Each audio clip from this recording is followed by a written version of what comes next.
काम तो सब स्टूडेंट हैं तो सभी पढ़ाई कर रहे हैं। इतने लोग बैठे हैं, सब पढ़ते हैं नहीं पढ़ते? सभी लोग अपने अपने प्रिपरेशन में लगे हुए हैं। कोई हिंदी पढ़ रहा है, कोई अंग्रेजी पढ़ रहा है, कोई जो भी निर्धारित विषय है उनकी तैयारियां सभी लोग कर रहे हैं। लेकिन सबसे अहम प्रश्न है हम अपनी प्रिपरेशन को कैसे कर रहे हैं, किस उस काम अपने काम को किस तरह से अंजाम दे रहे हैं। हमने जो मोटो बना के रखा है, लक्ष्य बना के रखा है, उसके लिए वहां तक पहुंचने के लिए कैसे आगे की प्लानिंग कर रहे हैं। जब ये सारे प्रश्नों का उत्तर मिलेगा तभी समझिए हम सही रास्ते पर चल रहे हैं, वरना तो दिन बीत रहे हैं रोजाना। अरे पढ़ाई के लिए 1-1.5 साल अगर आप लगातार मेहनत करते हैं 1-2 साल, तो उसमें बहुत कुछ हासिल हो जाएगा। पढ़ाई बहुत ज्यादा समय नहीं मांगती है। पढ़ाई जो है स्टडी सबसे आसान काम, दुनिया का सबसे आसान काम है। कोई कठिन काम थोड़े।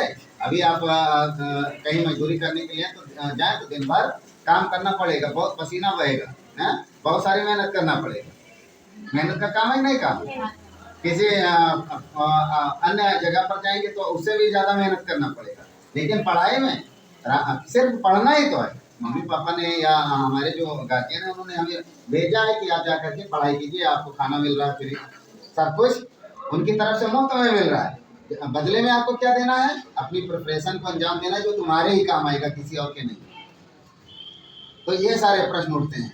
भगवान जो कुछ भी करता है अच्छा ही करता है, कुछ गलत नहीं करता किसी के साथ, और लोगों को वही मिलता है जो पाना चाहते हैं। जैसे आप मान लिया स्टडी कर रहे हैं, अध्ययन कर रहे हैं, तो जो कुछ भी पाना चाह रहे हैं वो मिल जाएगा, क्योंकि इसमें से ज्यादातर लोग कुछ चाहते ही नहीं।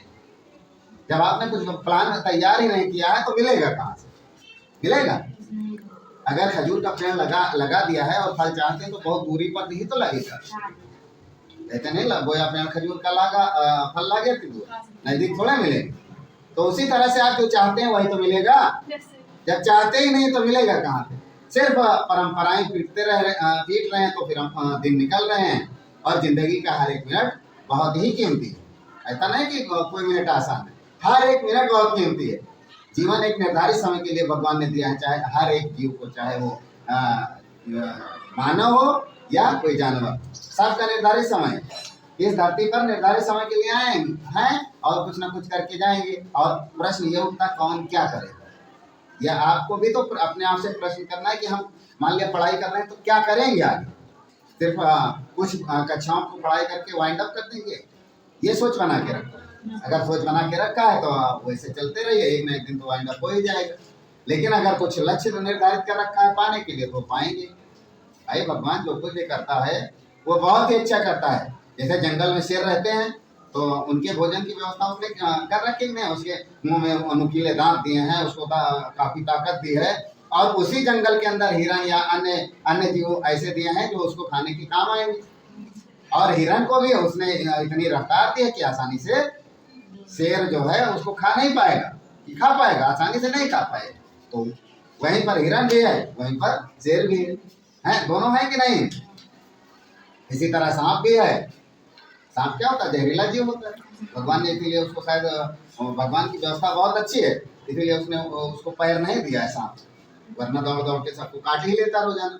उसको चलने में बड़ी दिक्कत होती है, ज्यादातर छुपा रहता है ना सांप, क्योंकि चलने में बड़ी दिक्कत है। तो ईश्वर ने जो भी व्यवस्था कर रखी है वो उसकी व्यवस्था बेजोड़ है, उसी के व्यवस्था के तहत ये सृष्टि संसार चल रहा है। अब इसमें जितने भी बच्चे बैठे हैं, सैकड़ों की संख्या में बच्चे हमको सुन रहे हैं, तो सारे बच्चे ऑफिसर तो बन नहीं जाएंगे।